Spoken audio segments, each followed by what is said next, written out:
Olá pessoal, bom dia.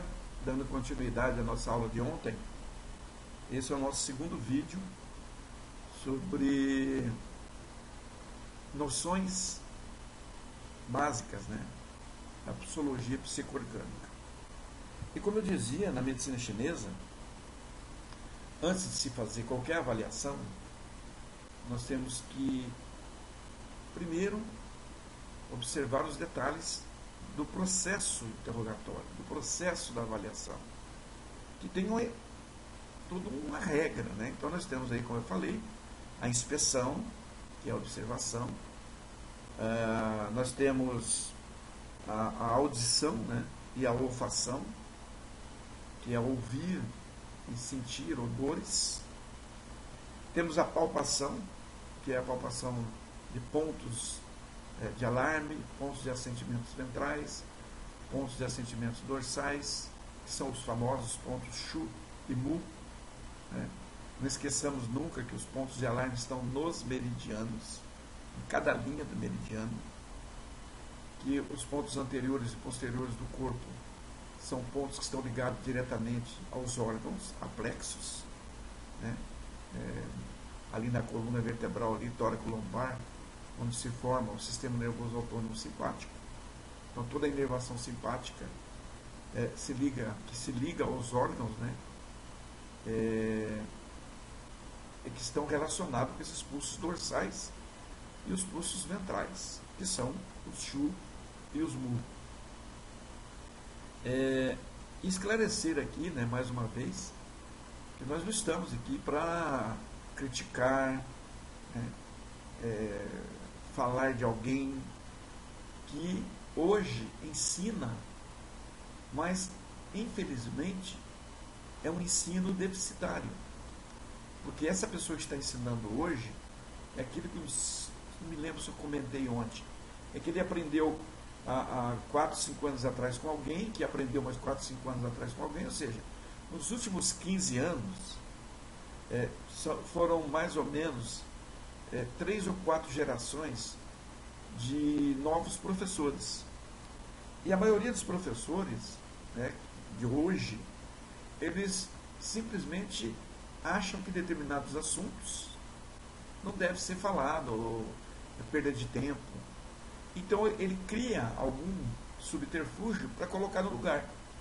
E acaba pecando, mesmo por desconhecimento, de matérias importantes, principalmente se tratando de diagnóstico e medicina chinesa. Se eu não tiver conhecimento de cada passo da medicina chinesa, não adianta eu ir pegar pulso, aferir pulso, medir pulso.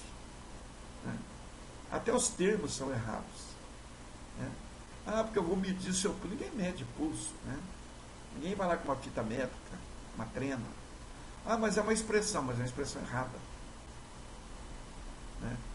Você chamar alguém por um adjetivo também é uma expressão. Mas com certeza, dependendo do adjetivo, a pessoa vai até te processar. Então tem que se falar corretamente. O terapeuta, ele não é obrigatoriamente, ele não tem que ser obrigatoriamente ignorante. Ele tem que ter conhecimento na área de saúde. Quando alguém diz assim, eu sou terapeuta corporal, eu sou psicoterapeuta, ou eu sou profissional de saúde, sou psicólogo, fisioterapeuta, médico, enfim. Ele tem que ter conhecimento, ele tem que ter domínio do que ele está fazendo. O terapeuta, ele é responsável, como todos os outros profissionais de saúde, pelo seu paciente, pelas informações que ele passa para esse paciente. Então é fundamental que ele tenha conhecimento, que ele saiba o que está fazendo, que ele não pode ir fazendo isso ou aquilo porque ele acha que deva ser daquele jeito. Existem protocolos, uma grande maioria não gosta muito de protocolo, não.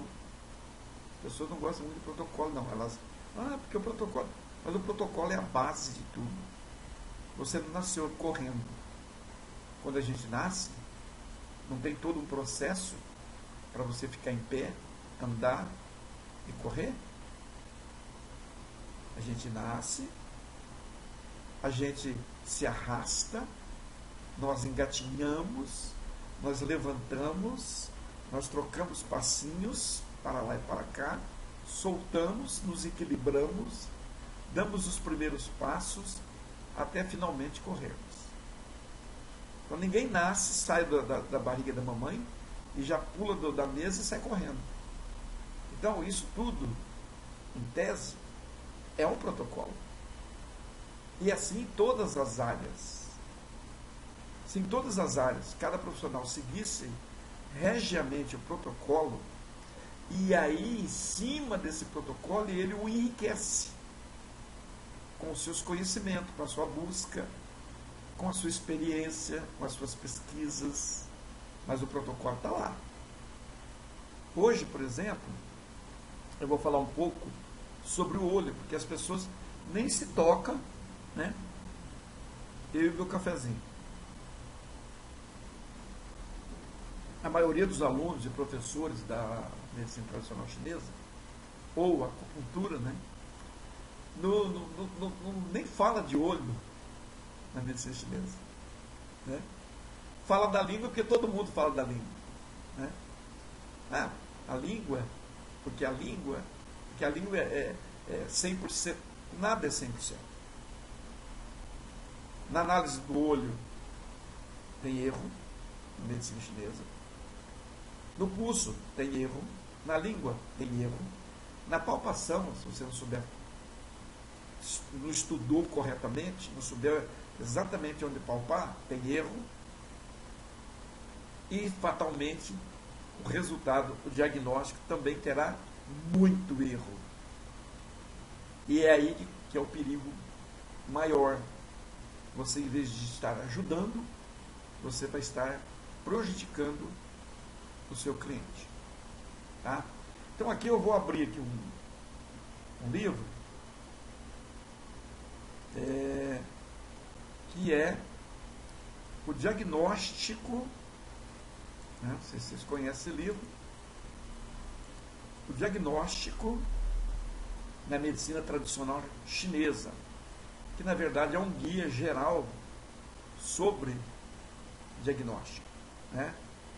Então esse livro é gigantesco, é da editora Roca, né? Ele está digitalizado. Então nós vamos aqui na página 62 desse livro. Tá? E aqui nós temos o quê? A observação dos olhos. Então você vê que no capítulo 6 do Diagnóstico de Medicina Chinesa, ele versa sobre a observação dos olhos. Então você vê que esse livro está onde? No canone do Diagnóstico da Medicina Chinesa. É um livro que tem praticamente 1000 páginas, tem 900 e tantas páginas.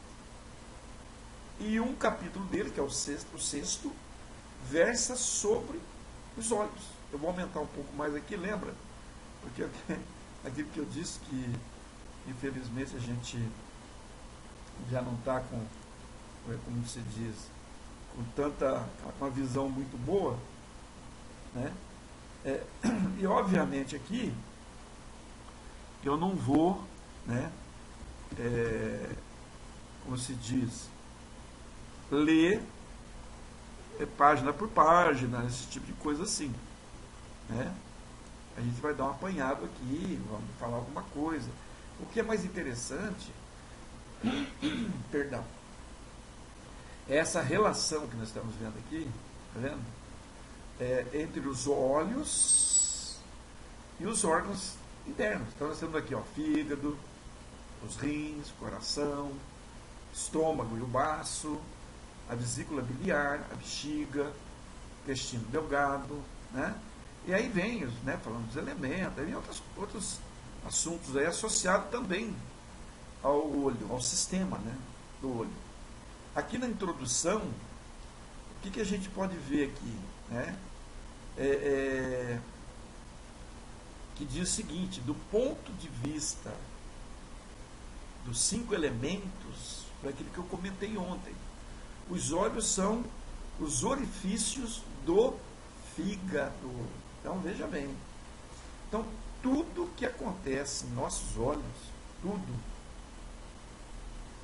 está relacionado diretamente com o nosso fígado, a nossa vesícula biliar. Tá? É lógico que todos os órgãos influenciam, porque os nossos olhos, que é a famosa janela da alma, né, na verdade, são os olhos do cérebro. Então, tudo que você vê, né, você registra, o seu cérebro registra, né, e grava no seu organismo, no seu fisiológico.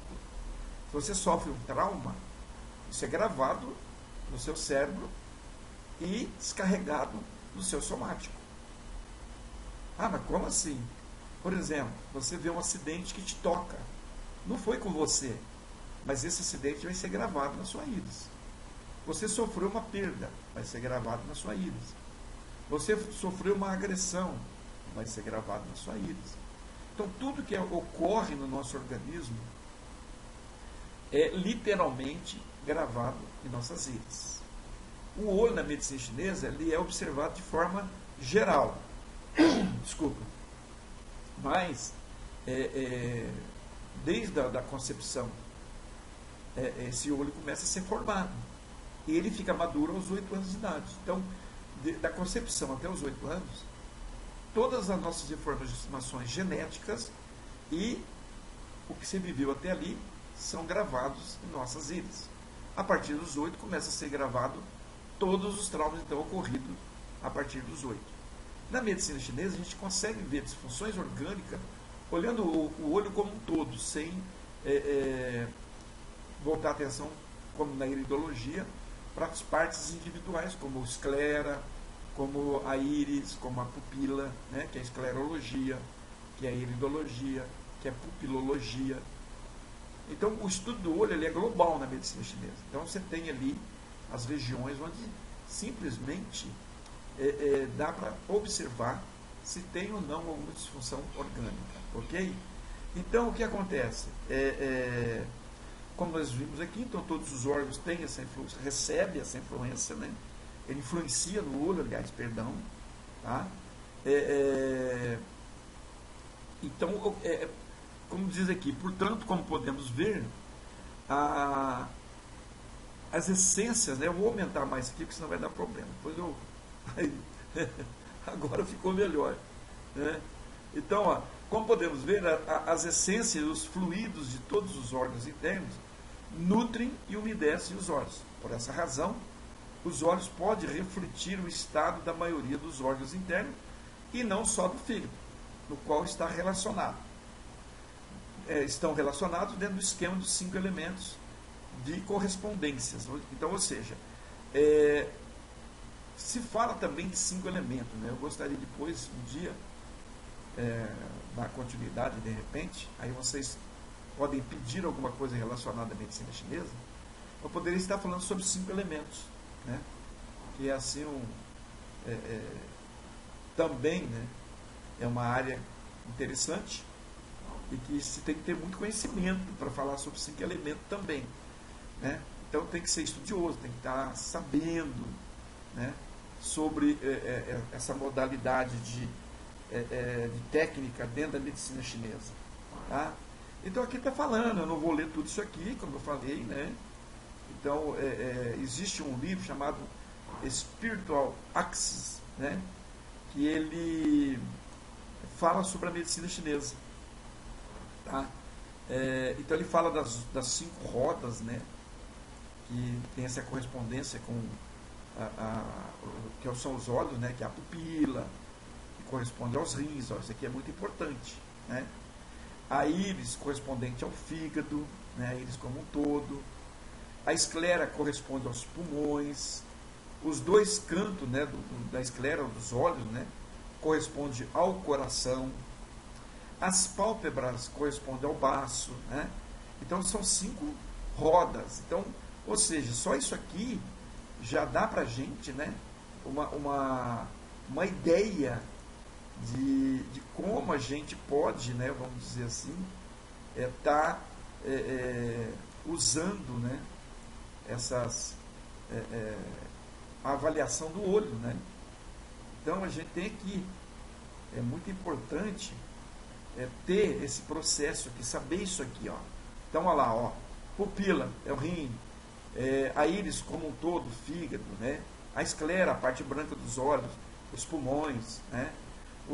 Tanto o cantinho direito, né? Externo e interno do olho ao coração, né?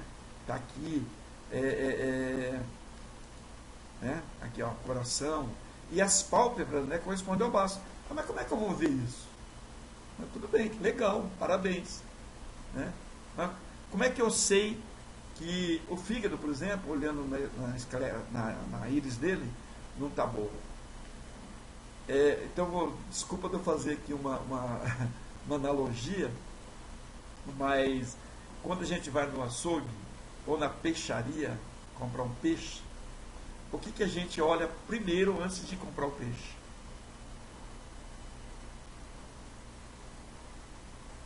É nos olhos do peixe, não é? Ao olhar no olho do peixe, o que a gente observa? Como ele está. Como é que está o olho do peixe? Ele está embaçadinho? Ele está um olhinho meio... Ele está brilhando? Você está brilhando o olho, o peixe é do dia. O peixe foi pescado naquela manhã, né? Porque está bonito, né? O olho está vivo ainda. Mas se ele já começa a perder a vida dele, começa a mudar a cor, então vai mostrando que esse peixe está ali já há algum tempo. A ponto de você olhar no olho do peixe e ele está totalmente, né, embaçado. Ah, mas isso acontece no nosso íris? Sim, o tempo todo. Se eu não estou bem, né, a gente fica meio com aquele olho de peixe, não tem aquela expressão? O que você está fazendo com esse olho de peixe, né? Que é o olho meio de apaixonado também, né? Fica com aquele olhinho. Então o olho, a íris, ela muda, né, a estrutura dela, mostrando a correspondência do nosso sistema orgânico. E quando ela muda, né, que ela fica um pouquinho mais embaçada, você quase não está vendo ela, compara as duas írises, o que acontece? Você já sabe que alguma coisa está ocorrendo no fígado, lembra? Está ocorrendo, a gente não sabe o que é. Se você buscar na ciência, quantas funções tem o nosso fígado? Quantas? Aproximadamente 5.000 funções. Então não dá para você olhar, avaliar pulso, língua, olho, e falar, você está com problema, você está com o yin do fígado baixo, yang do fígado aumentado. É complicado isso. Você está com deficiência no fígado, você está com excesso no fígado, do quê? Qual função do fígado está em excesso ou em deficiência? Ou é o fígado todo? Se é o fígado todo, você concorda que o paciente está correndo risco de vida? Ou de morte? Então é complicado, né? Aí o que você faz? Então, olhando na íris, você vê a qualidade da íris do seu cliente. Está uma íris viva, bonita? Está uma íris um pouquinho embaçada? Está uma íris caidinha, assim, bem... Você vê que o olhinho dele mostra, né, o estado mental dele, né, do humor dele. Não é? Quando você olha, por exemplo, na pupila, olha que interessante, né? Como é que está a pupila dele? Ela está redondinha, ela está achatadinha, ela está achatada e invertida, né? Como é que ela está? Ela tem dentro dela um anelzinho escuro, espesso, fino, ou ela não tem? Mas por que a pupila é importante? E ela representa os rins. Quais as estruturas que os rins governam na medicina chinesa? Medulas. E o mar das medulas, que é o cérebro. Então, e o nosso cérebro é o sistema nervoso central. Então, quando você olha da pupila e existe alguma deformidade pupilar, isso já está mostrando que o nosso sistema nervoso central, ele não está trabalhando 100%. Quando eu olho na pupila e ela está miótica, né, grande, grandona, ela está simpaticotônica. O sistema simpático do sistema nervoso autônomo está ativado. Quando ela está midriática, aí ela está parasimpaticotônica, quando ela está pequenininha. Quando você olha nas duas íris do seu paciente, e uma está maior a pupila e a outra menor, nós chamamos isso de anisocórica. Esqueci, nossa, fugiu o nome. Anisocoria. Desculpa. E isso é pior ainda, porque isso representa no sistema orgânico AVC, parada cardiorrespiratória, aneurisma. Então, vê que não dá para você simplesmente pegar o pulso ou só olhar em manchas, etc. Você tem que ter um pouco de conhecimento. Isso é só olhando no olho. Tá? Isso na pupila. Pupila, que é os rins, representa o sistema nervoso central. A íris, a parte colorida, o fígado. Né? Os cantos dos olhos, né, que às vezes estão todo vermelhinho e tal, é o seu coração, como a ponta do nariz. Ponta do nariz avermelhado com petequias, manchinhas arroxeadas, é disfunção do coração. Então, cantinho do olho externo e interno, avermelhado, com manchas escuras, está associado não só ao coração na parte interna, como também ao seu sistema geniturinário. Na parte externa é coração, mas também é estômago, também é fígado, não é? Que é os cantos. As pálpebras, né? Quando você olha nas pálpebras da pessoa, que ela está aquela pálpebra inchada, caindo sobre o olho, né? As duas. Só a pálpebra, tá? Não é aquela bolsinha aqui, não, que cria aquela bolsinha aqui, que é insuficiência renal aqui, né? Dos rins e das suprarrenais. É as pálpebras mesmo. Quando elas estão caídas, inchadas, é baço, é estômago. Então você vê que ao olhar no olho, a gente consegue, né, simplesmente determinar as disfunções que estão ocorrendo com o nosso cliente, certo? E aí nós temos, né, aqui esse livro, ele reflete, né, muita coisa que nós podemos estar aprendendo e praticando no dia a dia. Então aqui ele está mostrando, né, a relação dos meridianos que chegam até o olho. Eu não vou aqui me ater, mas está aqui esses meridianos, né, as convergências dele, né? Tem aquele canalzinho divergente do coração, lembra o divergente? Quem é o divergente? O divergente é o curioso, é o distinto. Lembra dos 3 meridianos? Lembra dos folhetos embrionários? Então a gente tem que estar prestando muito a atenção na relação entre o sistema orgânico, né, e os olhos. Tá? Então é importante a gente observar, aqui está falando, né, de cada um deles, os olhos, os rins, os olhos do coração. Então esse capítulo aqui é muito interessante, tá bom? E assim, então, hoje é um pouquinho mais curto esse vídeo, ele tem aí em torno de no máximo 25 minutos, o de ontem foi 36, e assim nós encerramos então esse segundo vídeo falando sobre o olho na medicina chinesa. No nosso terceiro vídeo falaremos sobre a língua, ok? Muito obrigado, que Deus abençoe a todos e até o próximo vídeo.